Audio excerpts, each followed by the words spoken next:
The winter wind cut across the parade ground at Fort Dix like a blade, sharp and unforgiving. Private First Class.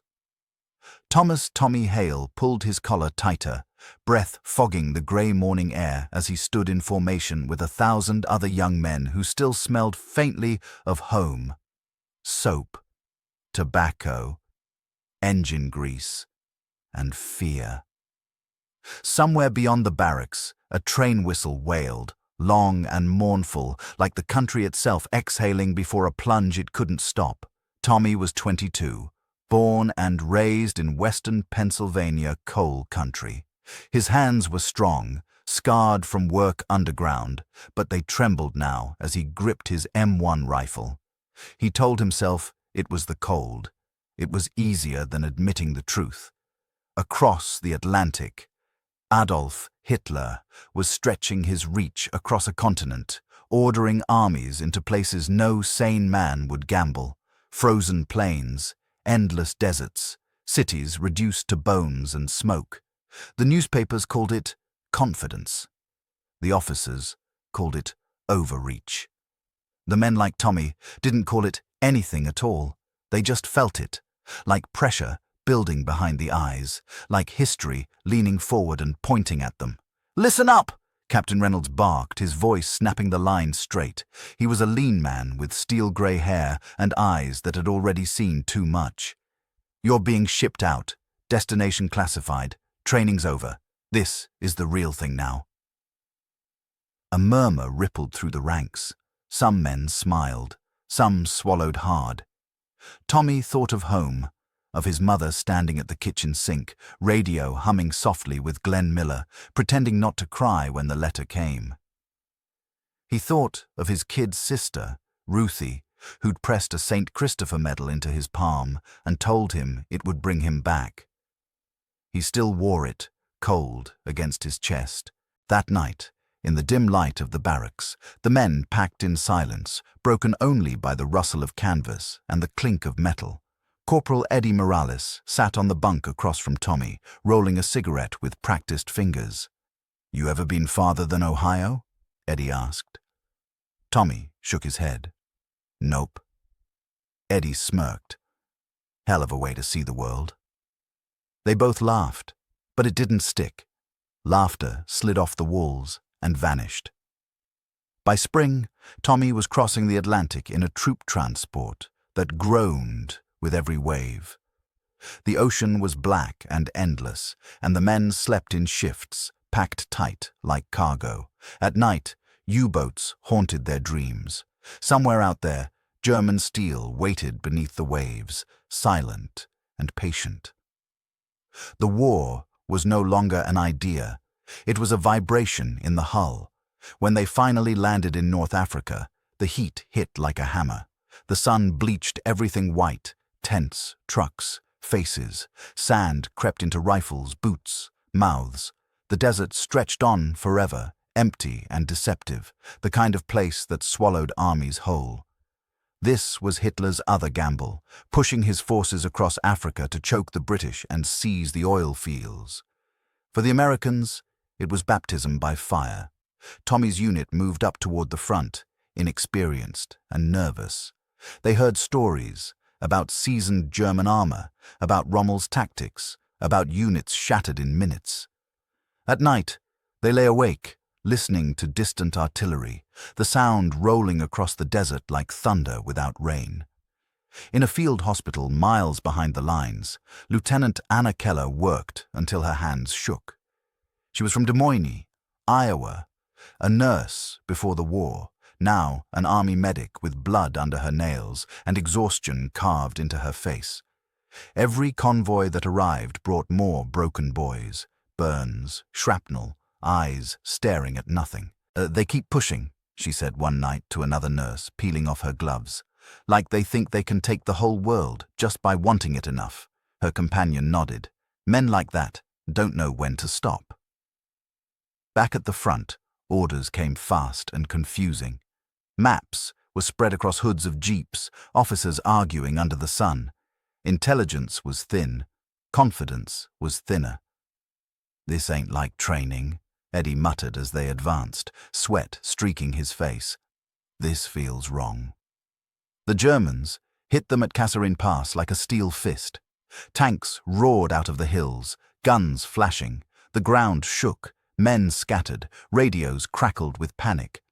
Tommy dropped to his knees behind a rock, heart hammering so hard he thought it might tear free. "Hold the line!" someone screamed, but the line bent. Then it broke.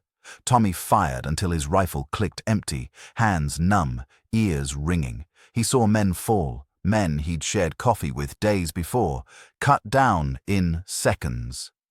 Smoke filled the air, choking and bitter. Fear wasn't a feeling anymore, it was the world itself. Somewhere in the chaos, Eddie grabbed his arm. "We gotta move, now!" They ran, bullets snapping past, the desert offering no cover, no mercy. By nightfall, the Americans were pulling back, bruised and bloodied. It was a hard lesson, paid for in lives. Commanders argued into the night, realizing too late that underestimating an enemy fueled by ambition and experience came with a cost. Across the ocean, Hitler demanded more men, more fronts, more victories, spreading his armies thinner, gambling that fear alone would hold his empire together. On the edge of the battlefield, Tommy sat with his back against a truck, staring at his hands. They wouldn't stop shaking. "This war," he whispered to no one, "it's bigger than all of us." Above him, the desert sky burned with stars, cold and indifferent. Somewhere far away, decisions were being made, decisions that would decide the fate of nations and the lives of boys who just wanted to make it home. And as the guns fell silent for the moment, one truth settled heavily over the camp. The war was only just beginning, and the price of overreach had not yet been fully paid. The rain in England felt like a different war altogether. It soaked through wool and canvas, clung to skin, turned every field into a sucking mire. After North Africa, Tommy Hale had almost forgotten what cold felt like. Now, it crept into his bones as he stood on the deck of a landing craft during training maneuvers along the southern coast, the grey sea slapping against steel like an impatient hand. They had learned in Africa, learned the hard way. Commanders rotated out. New doctrine replaced old arrogance. The Germans could be beaten, but not by charging blind into their guns. "You hear that?" Eddie Morales said, pulling his helmet low as rain drummed against it. Tommy nodded. "Sounds like the ocean's mad at us." Eddie smirked faintly. "Maybe it should be." By 1944, the weight of Hitler's ambition was finally starting to crack his empire. The Eastern Front was bleeding Germany dry, entire armies swallowed by Russian winters and endless counterattacks. Still, Hitler refused to pull back, ordering men to hold ground that no longer mattered. Every mile, he demanded, cost thousands of lives. For the Americans training in England, those miles were measured in time. Every delay meant another chance to get it wrong. Captain Reynolds walked the line during a briefing, cigarette glowing in the dim barn light. "When we go in," he said, tapping the map, "there's no turning around. We take the beach, or we die on it. That's the math." No one argued. Letters from home arrived in bunches, tied with string. Tommy read his flashlight, his mother writing about ration cards, his sister bragging about welding at the factory. She wrote like she was proud of him. That scared him more than anything. Across the channel, German commanders argued just as fiercely, trapped between reality and orders from Berlin. Fortifications rose along the French coast, concrete bunkers, wire, mines. Hitler believed the Atlantic Wall was impenetrable. Another gamble, another stretch. D-Day came with a sky full of engines and a sea crawling with ships. Tommy crouched in the landing craft, knuckles white, rifle held tight against his chest. The air stank of oil, sweat, and fear. Somewhere behind him, a man was praying out loud. No one told him to stop. The ramp dropped. The world exploded. Machine gun fire tore into the water, men falling before they took 2 steps. Tommy ran because stopping meant dying. Water soaked his gear, dragging him down, but his boots found sand, and he kept moving, lungs burning, heart screaming. "Move! Move!" Eddie yelled, firing toward the bluffs. They hit the shingle and collapsed, gasping. Bodies lay everywhere, some still, some screaming. Medics crawled forward under fire, dragging the wounded back inch by inch. Lieutenant Anna Keller was one of them now, landed hours after the first wave. Her uniform was already stained dark as she pressed bandages, shouted orders, made impossible choices. "I need plasma here," she yelled over the din. A young soldier clutched her sleeve, eyes wide. "Am I going to make it?" he asked. She met his gaze, steady, despite everything. "You're not done yet," she said. "Stay with me." The beach was taken, yard by bloody yard. The bluffs fell. By nightfall, the Allies had a foothold in France. But victory didn't feel like victory. The hedgerows inland became a nightmare. Narrow lanes, thick vegetation, perfect for ambush. Every step forward cost more lives. The Germans fought with desperation now, even as their supply lines stretched thin, even as Hitler demanded counterattacks that burned what little strength they had left. One night, after a firefight that left half a platoon gone, Tommy sat in a ruined farmhouse, back against the wall. Eddie cleaned his rifle in silence. "You ever think about what happens after?" Eddie asked, finally. Tommy shrugged. "I can't think that far." Eddie nodded. "Yeah, me neither." The push toward Paris came fast, driven by momentum and desperation on both sides. Hitler ordered the city held at all costs, then changed his mind, then changed it back. His commands came too late, too confused. When Paris fell, civilians flooded the streets, cheering, crying, kissing strangers. Tommy watched from his jeep, exhausted beyond joy. "They look like they've been holding their breath for 4 years, he said. Anna stood nearby, sleeves rolled up, face drawn. "So have we," she replied. But even as France was freed, the war wasn't done. Hitler's reach, though faltering, lashed out one last time. In December, under snow and fog, German armor punched through the Ardennes, the Battle of the Bulge. It was Overreach born of desperation. Tommy's unit was rushed to the front, ill-equipped for the cold. Snow fell, thick and silent. Supplies ran low, men froze in foxholes, fingers numb, feet black with frostbite. Artillery thundered day and night. The sky stayed grey. Surrounded and outnumbered, the Americans held. They held because their Dutun eyes...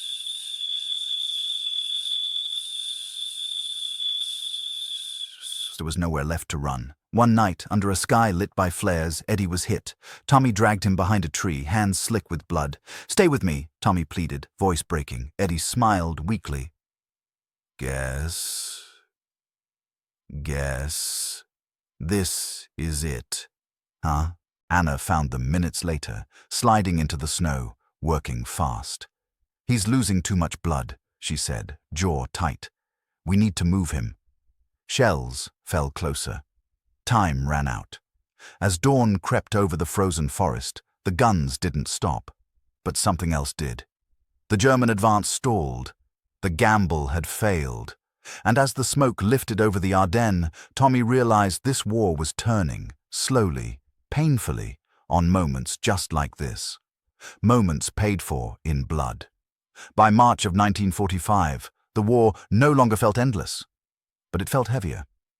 The Rhine lay ahead of them, wide and cold, its dark water reflecting a sky stained by smoke. Crossing it meant entering the heart of Germany, the place where Hitler's ambition had been born, and where it was now collapsing under its own weight.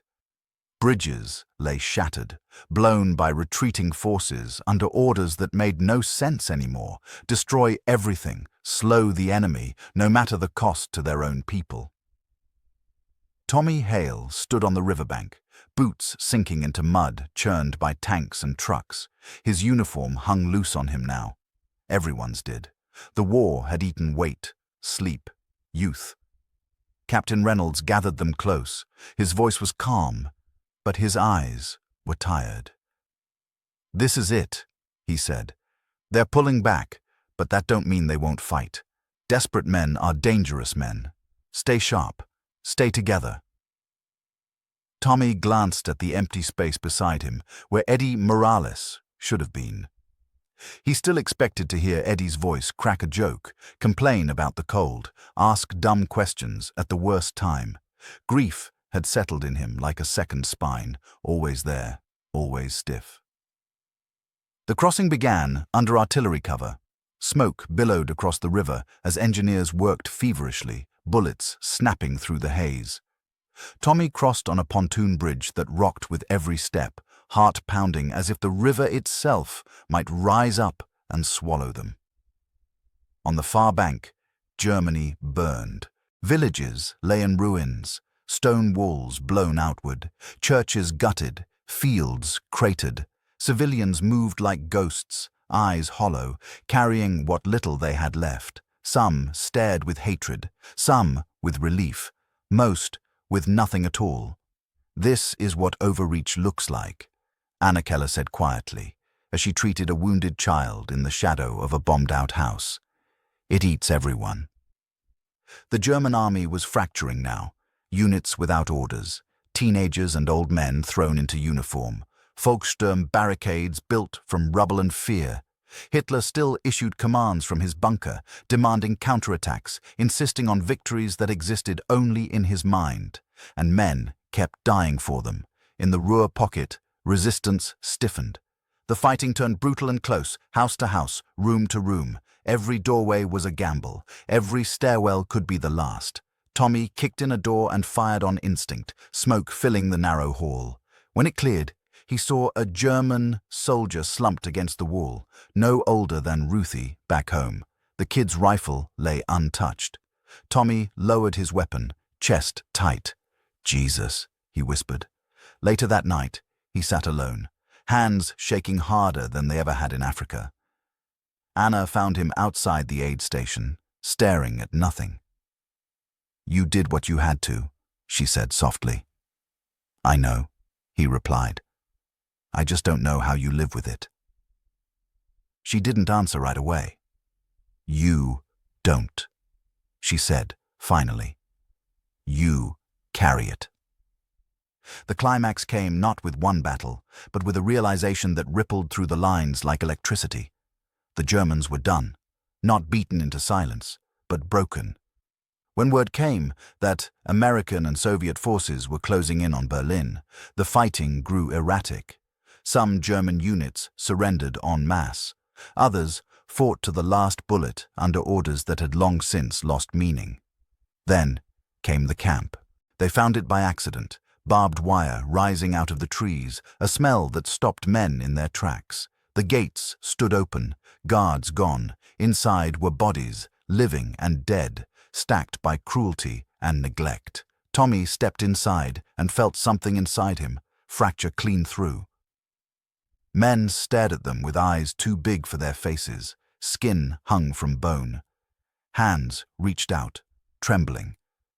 Anna dropped to her knees beside a survivor, tears cutting clean lines down her dirty face. "You're safe," she kept saying over and over, as if the words might build a wall between past and present. No one spoke much after that. A week later, artillery thundered again, not at them, but beyond. Then it stopped. The radio crackled to life in a command tent as rain pattered softly outside. Captain Reynolds stood stiffly, helmet under his arm. "Hitler is dead," the voice said. "Berlin has fallen." For a long moment, no one reacted. Tommy waited for cheers, for relief, for something to break the tension that had wrapped around his chest for years. Instead, there was only silence. Eddie should have been there, he thought. So should 1,000 others. Outside, someone finally let out a shaky laugh.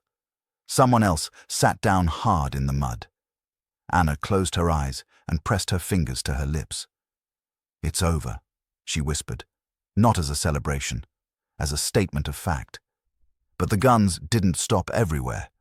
Not yet. Orders had to travel. Men still had to lay down arms. The war dragged its last breath across weeks, not seconds. On May 7th, the surrender became official. That night, Tommy sat with his unit around a small fire, the flames flickering against helmets and tired faces. Someone passed a bottle. Someone else hummed a tune he half remembered from home. Tommy reached into his shirt and touched the St. Christopher medal. For the first time, his hands were steady. The turning point had come, not in glory, but in exhaustion, not with triumph alone, but with the full weight of what it had cost. And as the fire burned low, one question lingered in the silence. What would any of them do with the lives they had left? The guns finally went quiet, in a way that felt unnatural. Silence settled over Germany, like a held breath, heavy and uncertain. It wasn't peace, not yet. It was the absence of noise after years of it, and for men like Tommy Hale, the quiet rang louder than artillery ever had. They stayed for weeks after the surrender, enforcing order, collecting weapons, helping displaced civilians drift back toward whatever counted as home. The roads were filled with people walking nowhere in particular.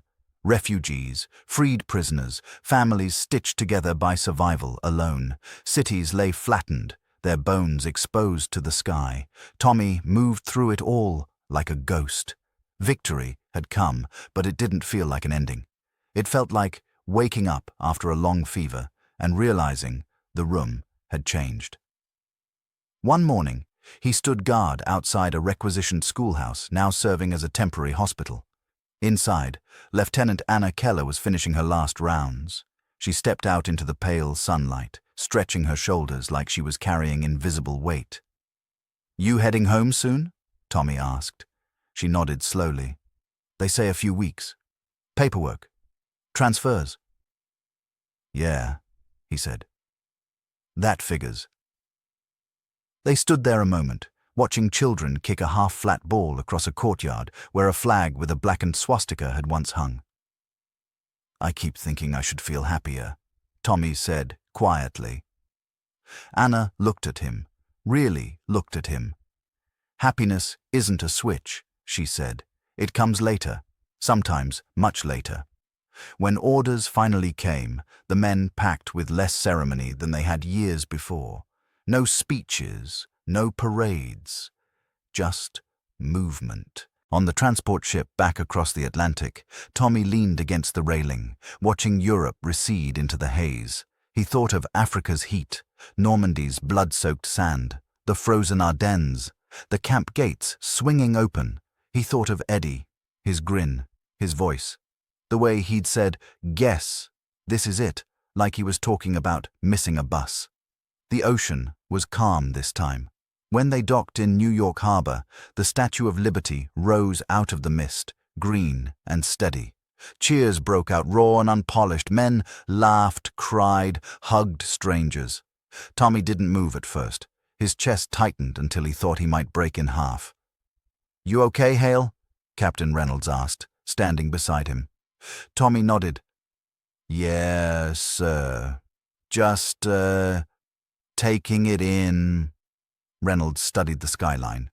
"We did our job," he said. "That's all any of us can say." Home came in pieces, a train ride through rolling green hills, a station platform crowded with families. A woman pushing through the crowd, older than he remembered, hands trembling as she reached for him. His mother didn't say anything at first. She just held him like she was afraid he might vanish. Ruthie stood behind her, tears streaming down her face, grease still under her fingernails from the factory. "You're really here," Ruthie said, laughing and crying at the same time. Tommy nodded, voice stuck somewhere deep. "I'm really here." The house smelled the same: coffee, wood polish, familiarity. His old room waited upstairs, untouched. That night, he lay in his childhood bed, staring at the ceiling, every sound sharp and foreign. When a car backfired down the street, his heart jumped into his throat. Sleep came in fragments. Weeks passed, then months. The war ended officially. Headlines shifted, parades marched, factories changed gears. The world leaned forward again. But inside Tommy, the war lingered. He took a job at the mill, hands relearning the rhythm of labor. Some days were easier. Some days he found himself back in the hedgerows, back on the beach, back in the forest, under flares. He learned to live with it, not conquer it. Letters came from Anna, written in careful handwriting. She'd gone back to nursing, working with veterans who carried wounds no bandage could fix. "We're all learning how to be human again," she wrote once. Tommy folded that letter and kept it in his wallet. One evening, he stood on the porch as the sun dipped behind the hills, cicadas buzzing in the trees. His mother joined him, handing him a cup of coffee. "You did your part," she said gently. He nodded. "So did a lot of folks who didn't come back." She squeezed his arm. "Then you carry them," she said. "That's how they stay." Years later, when history books would talk about turning points, about Hitler's overreach, about failed gambles and decisive battles, they would name places and dates and generals. They would draw lines on maps and explain how ambition finally collapsed under its own weight. But for Tommy Hale, the turning points were smaller and heavier. A friend's last breath in the snow, a nurse's steady hands in chaos, a camp gate opening to daylight, a quiet morning at home that didn't need to be earned anymore. The war had taken much. It had demanded everything. What it left behind was fragile, hard-won, and worth guarding. And as Tommy watched the stars come out over Pennsylvania, no longer tracer rounds, no longer flares, he understood something simple and unshakable. The world had been pulled back from the edge, not by ambition, but by ordinary people who refused to let it burn. That was the victory, and that was enough.